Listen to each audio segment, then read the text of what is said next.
Fred here, welcome back to the Gear Obsession channel. In this episode I will be doing an unboxing and a review of the Gerber Recon Flashlight.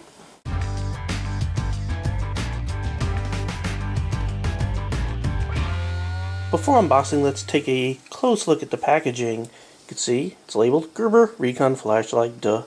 And then it says DIAL technology, or dial technology. What that means, or what that acronym stands for, is Diode Illumination Adjustable Lens System. And all that means, they try to make it sound really cool as a selling gimmick or a marketing gimmick, but all it means is that you have a white, blue, red, and green color option without having to change the filters. You could just dial the front. And we'll take a look at that here shortly. This construction is all anodized aluminum construction, except for the very front part of the dial, which is plastic. It's a strong, lightweight, and durable, and it has a twist-off tail cap for easy battery replacement. And of course, they got that fend for yourself thing. Whatever. And more of the same crap on the back. So anyway, let's. You can see that I already opened it because, yeah, I already did a test. So this is not just an unboxing. I really did review this for about 60 hours. Plus, you don't see me need to risk life and limb with a knife trying to open this thing up. So they basically just tell you how to put the battery in there. They have some specifications. We like specifications. The weight is like 2.6 ounces. It's pretty light. It's pretty small. It utilizes one AA battery, which does not come with it, which sucks. And of course you get the white LED, and of course you have the filters in here for blue, green, and red. Size is like 3.5 inches by a little over 1 inch, so very small flashlight. I'll let you take a really close look. It has a clip that's not super powerful, but it's like that, and it's very high like this, so you can put it on the bill of your cap. You can see it says Gerber. You can see the front, and you could switch it from different colors. And what's really neat is, you see this flat surface. If you rotate this, where you have the two flat surfaces together, that means it's red. So before you turn it on in low light, you can make sure it's red so you don't lose your night vision. And then of course you can switch it to all the other different colors.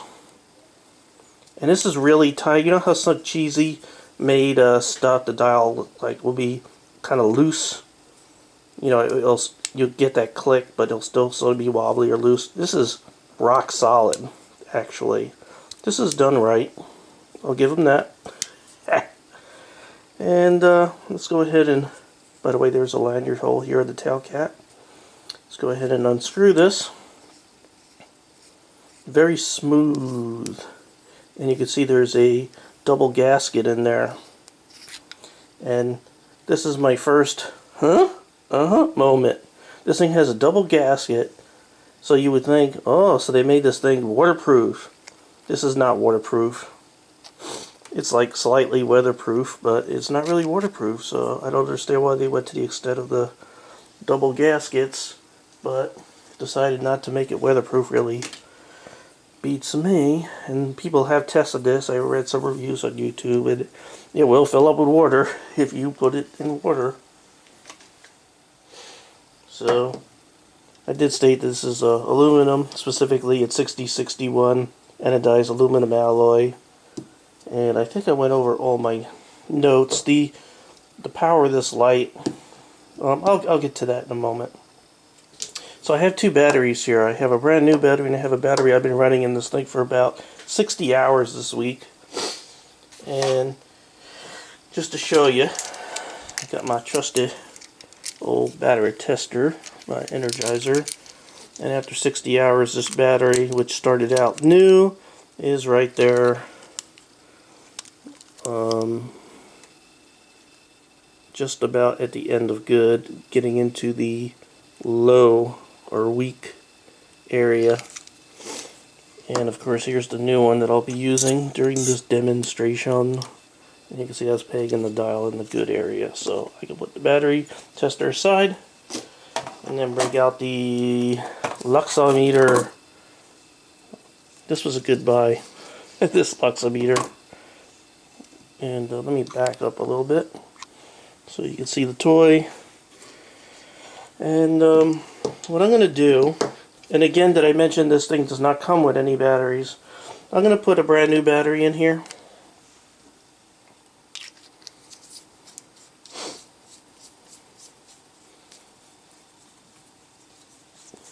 And it's on the, that's blue. Let me put this on the white. And I'm going to turn this on. And it says 0. I'm going to open this up. It's going to, you know, get about 1 from the ambient light here. And I'm going to put this right on the sensor. Right there. Where it shot in, dead in there. And you can see it says about 163. So that's what you expect. That's 163 times 100, but that's not what I'm really getting at here. This flashlight claims to have 100 hours runtime on a battery, but that's not telling the whole story. I ran this used battery. This is what I just showed you. That's been ran in here for 60 hours, and you can see it's the camera. It's hard to tell what's bright and what's not bright, but if I put this up here right on that sensor, you can see it's saying about 55. So that's about a third of what a new battery will give you. So that's not, you know, I can imagine when you get to about 100 hours, it's probably not going to be usable at all.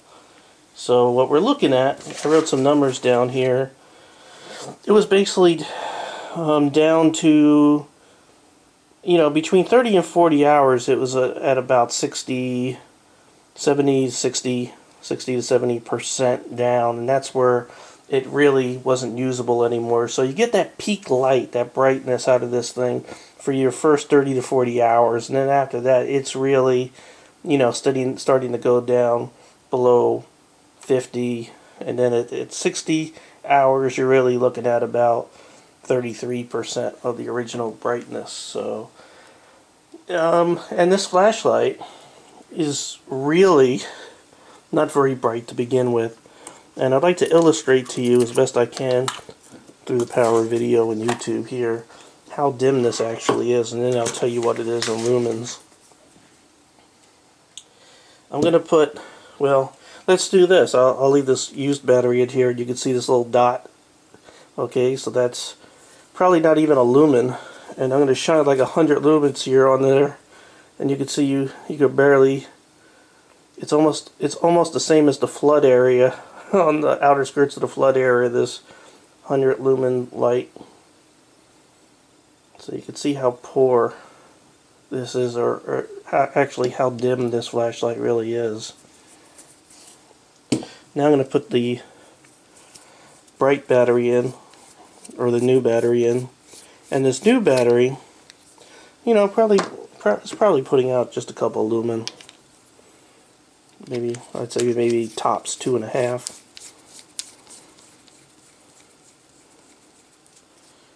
And you can see it's brighter. And again, we'll go ahead and get the 100 lumens out. You can see it's slightly brighter now than that flood area. You can see it within the flood area pretty good. But really, it's not a bright flashlight, and it's not made to be a bright flashlight. But, you know, when you pay $20 for a flashlight, you think you're going to be getting something pretty good, something pretty bright, considering you could get, you know, $10 flashlights that have 50, 60, 70, maybe even 100 lumen out there. So this is not a bright flashlight. It was not made to be a bright flashlight. And when those batteries start going after 50 hours, 40 hours, it's really not a bright flashlight. I mean, you can still see where you're going. You can make your way around. But it's not its POU, its philosophy of use, is people say on YouTube, on the knife and gun channels. Now, to activate this, you just turn the cap tight. It turns it on. You turn it a little bit. It goes low. You could actually turn it, and if you back off just enough, you could almost make an intermittent if you adjust it just right, which is just something I figured out. And I'll show you how this changes color so you can sort of see. There's blue, there's green, just in case you can't read. There's red. Turn it off. Now you could also see, I'm going to bring this really close, that on the top here there's these little protrusions around the top, which is pretty good. So when you put it down on something, you're not scratching anything here, which is pretty cool that they thought about that. So how much did this cost? 20 bucks. Is it worth 20 bucks? Well, I mean, the construction's pretty solid, but I think they could have gave us waterproof. They could have gave us a brighter light, and then I would feel good about 20 bucks. But for what you're getting, unless you're specifically looking for a flashlight of just a couple lumens, this is probably not what you're looking for, even though I love the features of this thing. Now, I'm trying to guess the POU that you could use this with. If you're on a recon mission, strangely enough, the name of this is Recon, and you don't want to give your position away and you're sneaking around in the woods, you don't want a very bright flashlight. Now, let's say you're just trying to read something or just try to look at something very close, then this is probably ideal.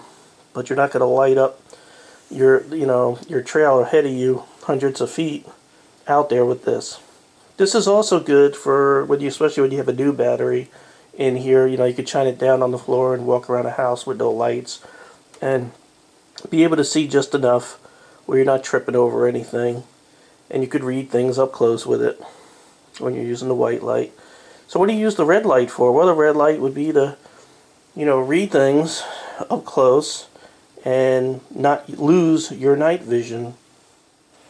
Now the green light, that's usually used to read maps.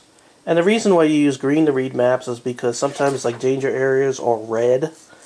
So if you use a red light, you're not going to see the red on the chart or the map. And then you're screwed because you might go somewhere where you're not supposed to, or a danger area. And then you have the blue, and the blue's typically used to identify fluids, things like that.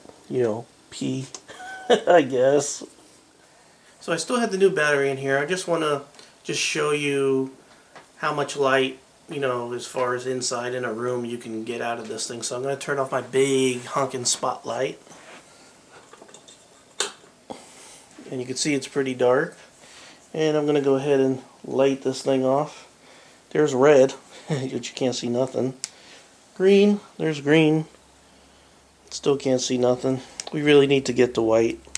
So there's white. So you can read my sign right there.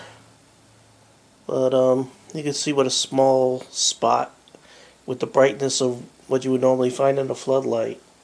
As opposed to my 100 watt, let's go ahead and, my 100 lumen flashlight right there. You can see the big difference. So here's the little Recon. But you can see how bright that is. And again, there's the little Recon. Not very bright at all. So it's only going to light up a couple of feet in front of you. And that's about it. So, as far as a recommendation for the Gear Obsession channel, nope. I don't recommend it. Not for $20. If this were like maybe $10 or $15, then I could feel good about recommending it to you guys, but I cannot recommend this for $20 on up, including tax or shipping or whatever.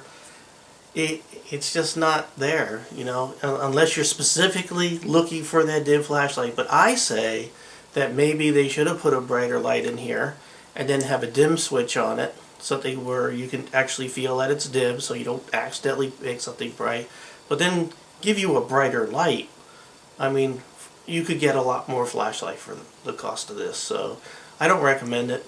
It's probably the first time one of the few times I would actually not recommend a product. I don't want you to feel like that I just recommend everything, and this is a good example of it. So the Gerber Recon gets the thumbs down. So, thank you very much for joining me here at the Gear Obsession channel. I really appreciate every friend, viewer, and subscriber. And I'm here to make sure that you buy the really good stuff for the great price, and you don't buy the crappy stuff and get disappointed. Have a great day.